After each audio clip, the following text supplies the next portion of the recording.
મારું નામ કરશનભાઈ ડાયાભાઈ ટાપડિયા, દાધિયા નેસ, તાલુકો મેંદરડા, જિલ્લો જુનાગઢ, રેન્જ ડેડકડી, કાશિયા રાઉન્ડ, બિનકાયમી માલધારી છું.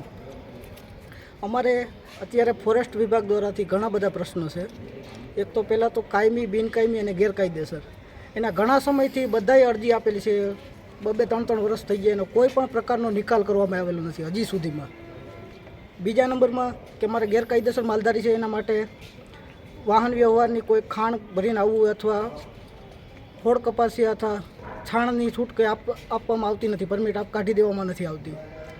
બીજા નંબરમાં રાત્રિ રોકાણ દરમિયાન અમારે કોઈ પણ મહેમાન હોય તેને નેસમાં રોકાવા દેતા નથી અથવા પરવાનગી પણ નથી આપવા. લગ્ન પ્રસંગમાં છે, કોઈ સામાન્ય ઘણા બધા પ્રસંગ અમારે એવા હોય છે કે નેસ વાઇઝ અથવા તો કે લોહીના સંબંધ હોય છે એને જ આવવા દેવામાં આવે છે.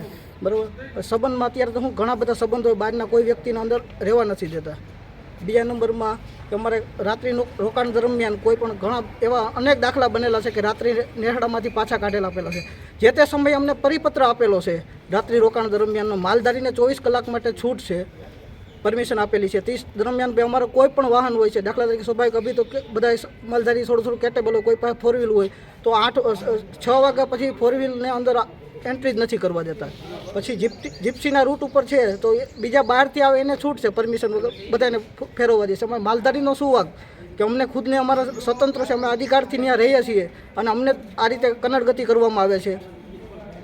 પછી ઘણા પ્રશ્નો એવા છે કે નેસ વાઇઝ, દાખલા તરીકે સ્વાભાવિક જ છે કે અમૃતવેલ નેસ છે, બરાબર, ત્યાંથી 2 નાકા આવે છે, એમાં મેન નાકેથી જવા દે છે, વચલે નાકે રોકવામાં આવે છે. ત્યાં રાત્રિ દરમિયાન ઘણા એવા કોઈ સ્મશાન એવા દાખલા બને છે, સ્મશાનમાં ગયા હોય અને રાત્રિ રોકાણ ત્યાં કરવામાં આવેલું છે. પછી ઘણી સમય અમારે એવા ધાર્મિક લગ્ન પ્રસંગમાં છે, પરમિશન લીધેલું હોય, પહેલાં જાણ બી કરેલી હોય, એ છતાં પણ અમારા દંડ વસૂલ કરેલા છે. એનો નિકાલ આવે વહેલી તકે. પછી એટલે શું કર્યું તમે આજે? આજે આવેદનપત્ર આપેલું છે. અમારા જે મૌખિક મુદ્દા છે આવેદનપત્રમાં આપેલા છે, એનો કોઈ પણ સમાવેશ નહીં થાય જ્યાં ત્યાં સુધીમાં. અમે 10 દિવસનો ટાઈમ આપ્યો છે એટીમેટ. બાકી અમે ગાંધી સિંધિયા માર્ગે આંદોલન સાસણગીર છે સદનમાં કરશું. મારું નામ છે જીવણભાઈ ભૂરાભાઈ રાણા, અમૃતવેલ ગામ મારું સેટલમેન્ટ. હવે અમારા નાકા માટેનો એવો પ્રશ્ન છે કે અમારી પરમિટ મેલેલી હોય ને લગ્ન પ્રસંગની, તોય અમને પછી વચમાં રસ્તામાં રોકી અને દંડ કરે છે.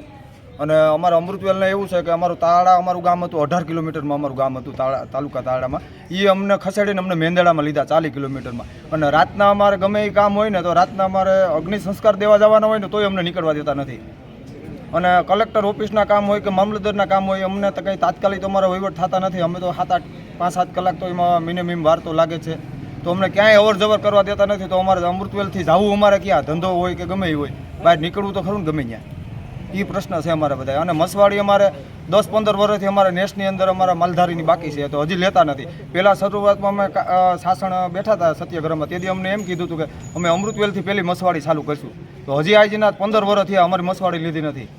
અને ગોળ વાતું કરે, કોઈ મસવાડીનો બાબતનો અમને જંગલ ખાતું કોઈ જવાબ દેતું નથી.